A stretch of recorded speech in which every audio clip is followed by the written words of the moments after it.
Welcome back, my friends, to another episode of TFT Hyperroll from Mission for Tuition. You know why it's called it, so just like, comment, subscribe, and do all the stuff to help the algorithm so we can get more views and raise more money for our son's middle and high school tuition. But let's jump right into this one, because I've done this build before, much to the chagrin of some people who didn't want me kind of spilling the secret. Yeah, I know. And I kind of thought after that video that I would see it more often, but I have been kind of shocked that not only have I not seen this build more often, but in the last patch, Riot buffed it. And look, it's not that I'm not seeing it at all. Some of my recent videos, I show that it's often coming down to this build versus what I'm doing. So it exists. But it ain't like Yordles, where I'm seeing 3 and 4 Yordle teams every single lobby. So let's go through this. If you get a chance to get a Syndicate heart early in the game, just take it. Don't argue with me. Don't think about it, just take it. It'll all make sense when we get there.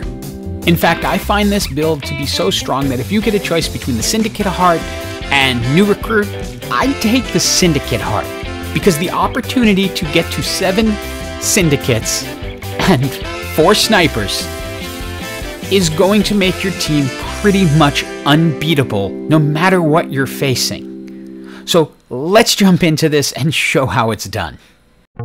Obviously, you want the strongest Ashe possible, so if you can get to 2 stars quickly, that's great. I made a mistake here. I should have put Caitlyn in instead of Zira, because I already had 3 Syndicate, and it would have been better to have the additional sniper, but as you can see, it just didn't matter. Ashe is going to take them down. Item-wise, you're thinking Zeri items, so you're thinking about things like Rage Blade, Runan's Hurricane, things like that, anything that will speed up her attack. Caitlyn is going to be your item holder if I ever remember to actually put her into this match. Again, right now it doesn't matter because I ended up with a 2-star Ashe, but that Zira should be a Caitlyn because I should be maximizing my buffs. 4 Syndicates do nothing for me. Having the additional sniper would help. Now, even though this build is really strong, don't expect to storm your way to an absolutely perfect game every single time. It is highly susceptible to CC. Your backline is very, very squishy, especially to start until you get to the 7 Syndicates, and we'll talk about that then. But early on, you are potentially going to lose some when they can stun you. Remember, I said Rage Blade is key, so do not miss an opportunity to make a Rage Blade. You see a bow, you have a rod, just do it. I would pass over spatulas or pretty much anything else to make the Rage Blade. It's going to be key later on. We're using Caitlyn as our item holder, and if we can potentially pick up a second Caitlyn along the way, that's great. It's not necessary. You're going to want to try to hold your roll for a bit and save some gold, because it's going to be easier to pick up key champions such as Morgana a little bit later. If you have a 2-star Ashe like I did from early on, then you're going to be able to hold back more gold and not worry too much about losing.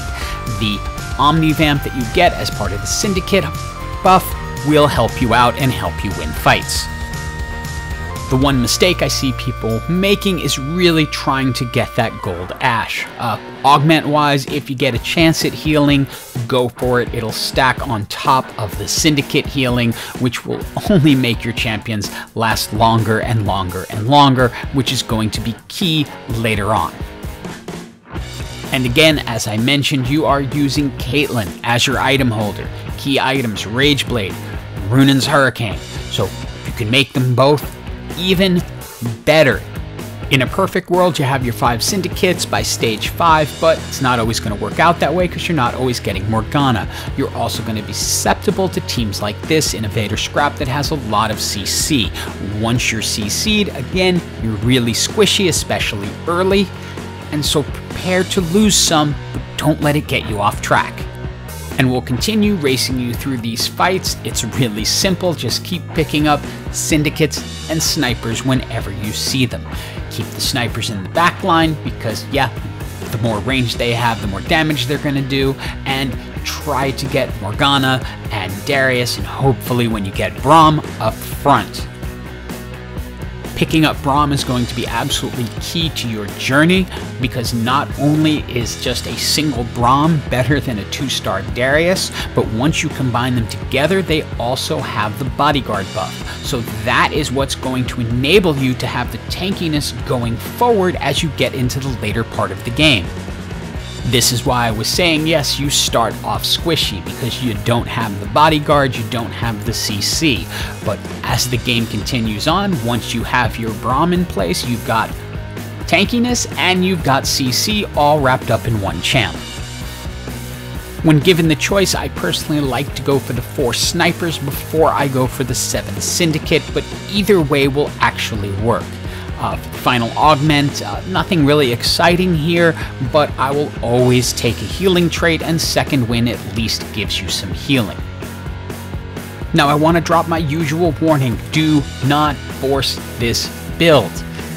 If you're not getting a syndicate heart, if you're not getting snipers, don't try to force your way into it, because then it might not work out, or there's a really good chance it won't work out, and I don't want you blaming me for it. You'll notice I made a second Rage Blade on Caitlyn because the more Rage Blades the better. Once you get to Zeri, you'll see why. She just becomes ridiculous with faster and faster attack speed. Now there is one other champion you do want to be thinking about, and she has been eluding us so far, and that is Ahri, and is also why I have not placed a bunch of my items out, because I don't have a good item holder for Ahri at this point.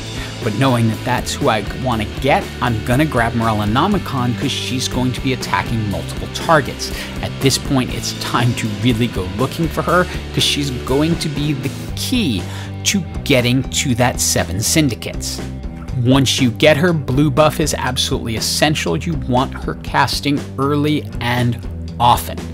Then also, Morellonomicon is going to help her out, and Jeweled Gauntlet and Rabadon's Death Cap, anything like that to help her along. Now I want to take a moment to talk about where I see people going wrong with this build, and it's in trying to get away from the simplicity of it. It's 2 main traits, Syndicate, Sniper.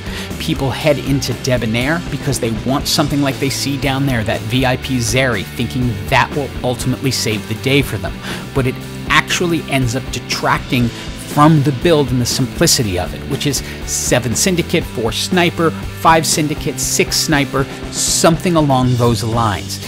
And here we are at 6-4, and we've been taken into the top 4.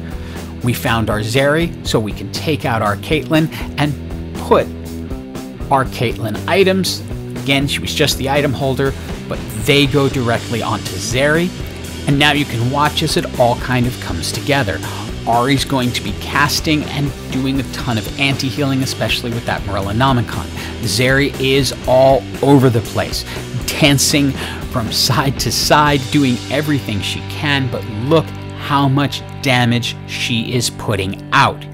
She is leveling teams. Once you reach level 9, you're able to get to the 7 Syndicate. In this case, I go ahead and grab a Zeke's Herald because my goal is going to be speeding up Zeri's attack even more. So I can take Zera, put her right in the middle, put Ahri and Zeri on either side, and then I don't have to worry about that anymore because they are going to be super strong. With the 7 Syndicates, everyone is getting the Syndicate buff, which means they're all getting Omnivamp and doing tons of healing. And remember, I mentioned that Riot buffed this. Ashe's damage has been increased as well as Zeri's damage. Also, Ashe's number of arrows are now flat at 8 across all of her various star counts. So she is more powerful, Zeri is more powerful, and this was already a broken comp. And just like that, this game came down to 2 people. It's me and Mission for Tuition, who is my kid. And I love it when we play games and it comes down to the 2 of us. And he's got an absolutely fantastic Innovator scrap build. But it's not going to matter because my champions are all getting Omnivamp. So as much as he can do damage, I'm healing it right back. So again, take this game as an example. If you see the opportunity to get a Syndicate emblem or 2 Syndicate emblems or whatever you can do to get an additional Syndicate, go for it. Look for the snipers, look for the Syndicates, because if you can get to 7-4, you're pretty much unbeatable. Hope you enjoyed the video. Give this build a try if you haven't, but don't force it. And have an absolutely, absolutely awesome day.